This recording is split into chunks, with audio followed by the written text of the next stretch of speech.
महाराज धृतराष्ट्र ने भगवान वेद व्यास जी महाराज से पूछा कि महाराज मेरे 100 पुत्र मेरे सामने मारे गए।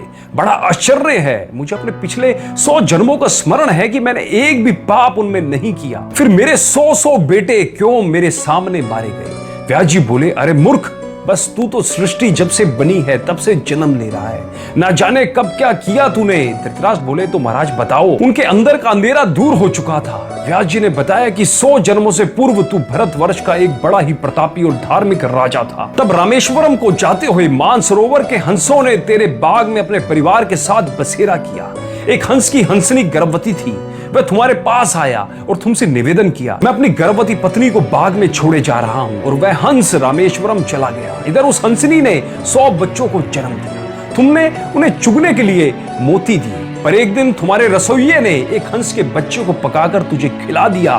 तुम्हें वह बड़ा स्वादिष्ट लगा और तुमने बिना विचार किए उसे आज्ञा दी कि इसी प्रकार का मांस नित्य पकाया जाए। अब देखो, जीभ इंद्रिय ने बल पकड़ा।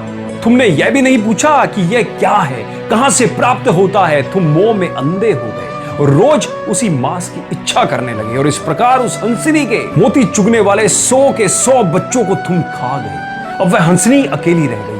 हंस रामेश्वरम यात्रा से वापस आया तो हंसनी से पूछा कि ये क्या और कैसे हुआ। उसने कहा कि राजा से ही पूछो। हंस ने राजा से कहा कि तुमने मेरे 100 बच्चों का मांस खा लिया। राजा ने रसोइये को बुलाकर पूछा। उसने कहा कि महाराज, यह तो आपकी ही आज्ञा थी कि इसी प्रकार का भोजन नित्य बनाया करो। राजा धर्मात्मा था, परंतु इस भयंकर पाप से बड़ा घबरा गया। तब हंस हंसनी ने कहा कि तूने अंधे होकर ये काम किया, तू अंधा हो जाएगा और तेरे सामने ही तेरे 100 पुत्र मरेंगे। ऐसा कहकर उन्होंने प्राण त्याग दिए। व्यास जी बोले, हे राजन, 100 जन्म तक तू राजा और वह रानी एक साथ नहीं हुए। अब तुम दोनों इस जन्म में राजा और महारानी बने हो तो यह घटना घटित हुई और उस जन्म के उस कर्म का फल तुम्हें भोगना पड़ा। दोस्तों, जिंदगी में खुद से किया गया या किए जाने वाला कोई भी काम हमारा कर्म होता है, और कर्म 2 प्रकार के ही होते हैं, या तो अच्छे कर्म या फिर बुरे कर्म।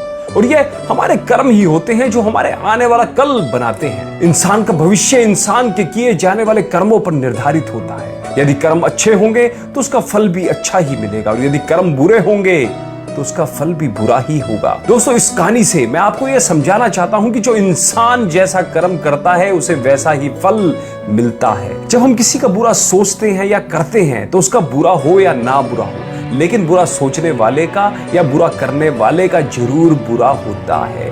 कहते हैं भगवान के घर देर है अंधेर नहीं, आज नहीं तो कल हर इंसान को अपने कर्मों का फल भोगना ही पड़ता है। जो किया है वो एक बार उसके साथ भी होगा, यानी जैसा करोगे वैसा ही भरोगे। जो इंसान किसी दूसरे के साथ बुरा करता है उसकी जिंदगी में वह बुराई लौट कर अवश्य आती है।